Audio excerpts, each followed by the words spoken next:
a mobile phase, and you've got another phase, stationary phase.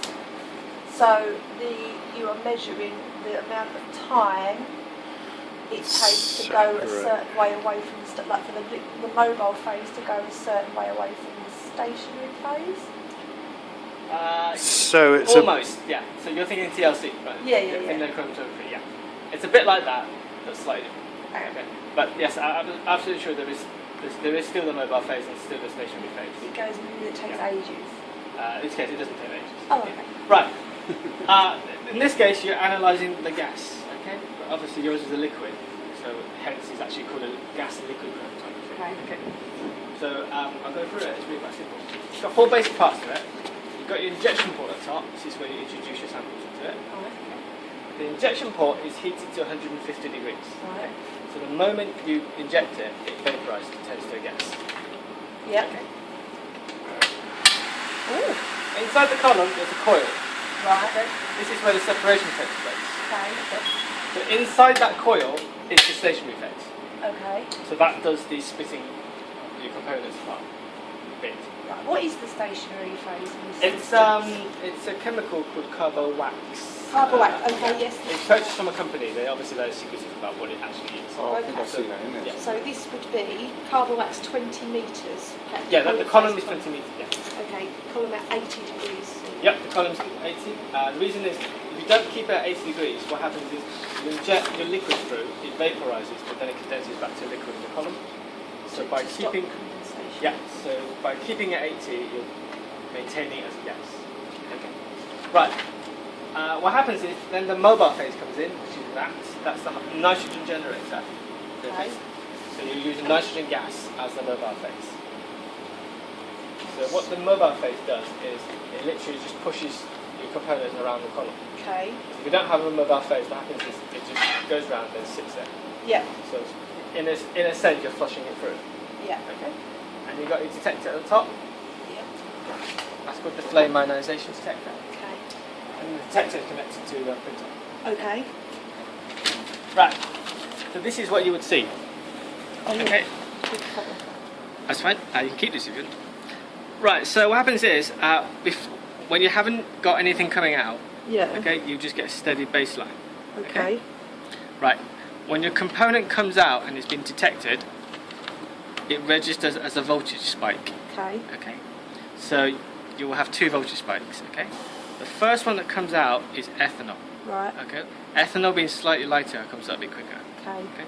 The second one that comes out is propanol. Okay. Okay. So in this case, the separation is between ethanol and propanol. Okay. Yeah. The numbers next to the spikes is the time, what we call retention time. So this one came out in 1 minute 0.0. Yeah, 7. 1.007 Yeah, seconds. Okay. Minutes. Yeah, sorry. Minutes. So that kind of is a decimal time. So it's so that came out at 1.69 minutes. Right. Okay. Why do we use propanol? Is that so we can measure the distance between the two? Not quite, but I will explain that in the end when you get the results because it becomes quite clear at the end. Okay. Right. So I forgot what I was saying. Right. Yes. Spikes. Yes. Yeah. So that's the retention time. So the retention time is between there's a time between injection and detection. Right. Yeah. So if you subtract one from the other, it's however long it's in the column for. Okay. Okay. So each of your component will have its own unique retention time. Do you mind writing RT next to that, please? That's the problem. Thank you. Okay. Thank you. Okay. Don't worry about the times. You know? They do differ slightly. For example, this is a replica of that. Okay. They do change a little bit. Oh yeah. Okay. Yeah. So don't worry about it. Okay. Right. So after that, you get your results. So this is the results. So these just represents which peak it is. Sure. Okay. The only set of numbers you'll need to write down is this. The areas. Okay. Yep. So that is the area for that. Which is that. That's Okay. half base times height, isn't it? Not quite like that, not but this is the area underneath the curve. So what I mean is the area underneath that spike. Oh right, yeah. I thought Okay. that was measured by half base times height. It's a triangle, isn't it? Yeah, but it's true. But this isn't quite a triangle. Oh, okay. So it's a bit squashed up, but if you actually see it, it's actually Oh, okay. quite like Yeah, that. yeah. So it's not quite a triangle. Okay. Don't worry about that. That's not correct. That's not actual concentrations. Ignore. Yeah, that is just relative percentage. So if you count those both peaks, that's 100%. The Okay. first one is 43%. So is it Okay. just saying that one's smaller area than Yeah, the yeah. other one? Okay. So don't worry about that. Okay? Right. Sure. So in theory, if your pipetting is correct, your propanol is going to stay the same all the way through. Yeah. Thereabout. It will differ slightly, okay? Your ethanol is going to change with each bottle, Yep. okay? In a proportional manner. It should go up. Yeah, it should definitely go up, but it goes up also in a proportional manner. So your 2%, the peak area for your 2% should be twice as big as the peak area for your 1%. Okay. Okay, and the 4% twice as big as the 2%. Oh, Thereabout. we haven't done that. We've done 0%, 1%, 2%, 3%, 4%, 5%. Oh no, that is fine. That's fine, yeah. That's fine. That's So what your you just 2%, said. yeah. So 2% should be Yeah, roughly okay. twice as big as 1%. I was Okay. thinking of last That's week's fine. experiment. That's fine. Sorry. So- Sorry. Right, so that is what you need to do.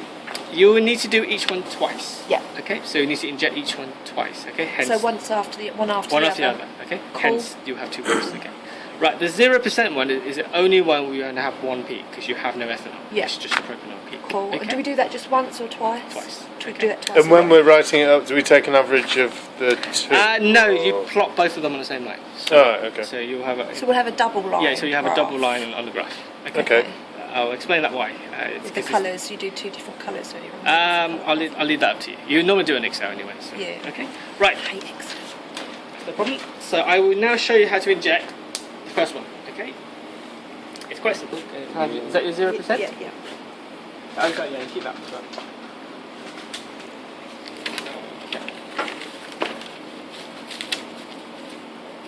Right. So in your book, it says you have to inject 2 microliters. Okay.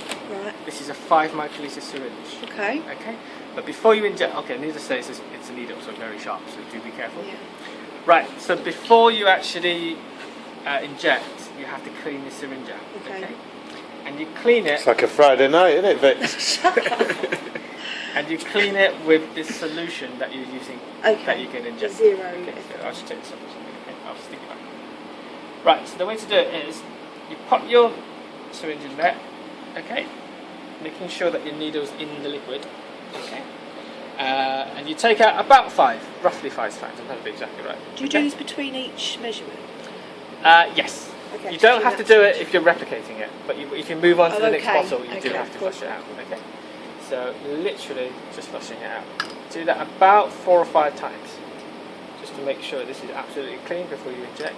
Otherwise, you get what we call carryover, and then that would slightly mess up results. So you've done that quite a few times. I don't want more just in case. Okay.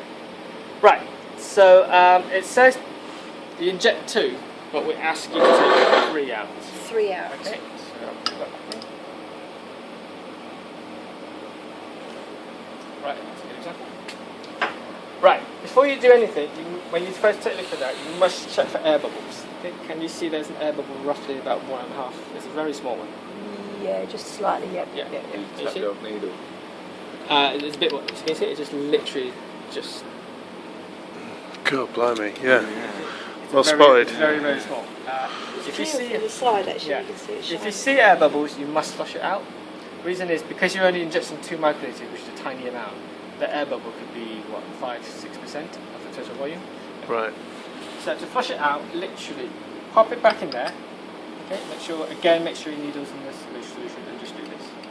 That'll flush it out. Okay. Right. Again, take it up to 3. Okay. So you measure from where the metal bar is. Okay. Okay. Have a quick look to see if there's any air bubbles. Easiest way to look for it is hold it against the light and then tilt it. If you don't see any, then it's none. They're very I obvious. can't see it. Right, that's fine. And then what you do is, then you push it down to 2. Okay. Okay. Right. And check the end. There's something coming out, so you know it's not blocked. Okay. So the reason why you take 3 out is 1, so you can check that it's not blocked, and 2, if you only took 2 out, there might be an air bubble here, Yeah. and you won't know it. Yeah. So by taking that to 3, you're drawing the air bubble through in case there is any. Okay. Right. So now we're ready to inject. So that's what we're going to do. Right. So this is the injection point you need to inject. Okay. So Okay. it's a little Number 2. number 2. We've blocked number 1 off, so you can't slip. Okay. Right. So you line it up. The whole needle needs to go through. There's a rubber seal in there. You have to pass through the rubber seal. Plunge it down, press start. Okay, cool. You have to do it relatively quickly. Okay, so don't put your needle in there, wait a while, and then press start. The reason for that is what happens is your solution starts separating in the needle rather than in the column. Okay. And you get a very weird shape peaks. Okay. Right, so this is roughly the sort of speed you need to do it in. Okay. Right. Also, occasionally what happens when you line it and push it through, it gets a bit jammed. Okay. Don't try and force it through because it will just bend the needle. Okay. Literally, take it out, rotate the syringe, and then try again. Okay. It shouldn't be the jam piece. Okay. Right, so again, line it up, push it all the way in, plunge it down, press start.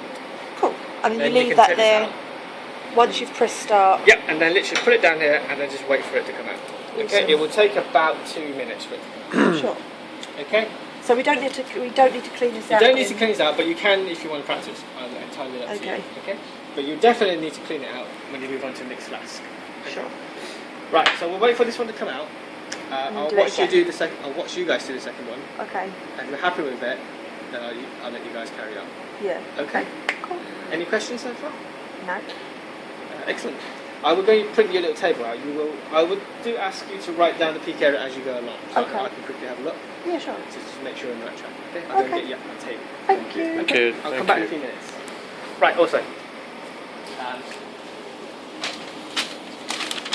Once your peak has come out, okay, it will go back down to a baseline. So it comes out and then it drops back down to a baseline. As soon as you can see it goes back relatively straight line, you can stop it. Okay? To stop it, you have to just press that button. Same one again. This is the only button you need to press. Okay? I think it's on a timer. It will shut itself off after 3 minutes anyway. But you don't want to hang around there for extra 2 minutes. So wait till it goes back like that and then. Also, the way you do that is either you can, if you can physically see it's gone back to a straight line, you can stop it. Okay. Or there will be a word that says peak here. Okay. When that word disappears, you can stop it. Okay, peak up means there's a peak coming. Okay. So you can see that the needle will shoot up. Oh yeah, yeah. It's okay. This is So it's on its way up. propanol, isn't it? Yeah, that's just your propanol. You have no ethanol in it. And then it'll say peak down, which means it's coming the way down. Okay. I'll show you about that time next time. Cool. Okay. Right, so when that drops back down to baseline and that word peak disappears, Okay. you can stop it. Cool. Okay, Right. so, but don't stop it before that, okay? Alright then, cool. Thanks, I'll be back in a William. few minutes. Brilliant. You're all going to be wanting a copy of this video, aren't you? I just want to see the word anal. Come Oh my God, what does it say? Anal?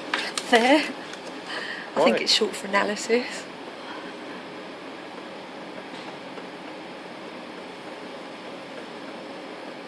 This is a go. Yeah. He wants to watch us do the next one though. Peak. You've got to wait till the word peak disappears. And then we can press stop.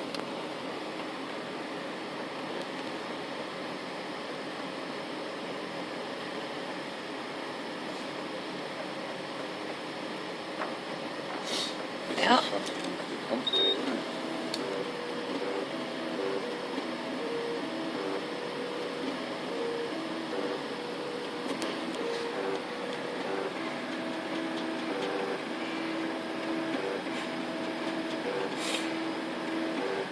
Okay, so that's the first one done. So we can write this down. I think. Right.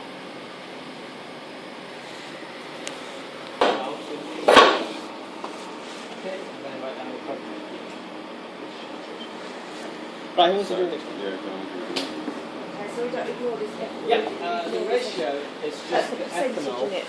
It's the ethanol divided by the propanol. So no. In this case, 0 divided by 100. 0. So it's 0. Okay. Right, you want to do this one? Yeah. So just pick it up to. Do I need to push all this all the way down? No. Like that. Just pick it up. You see that? About 3.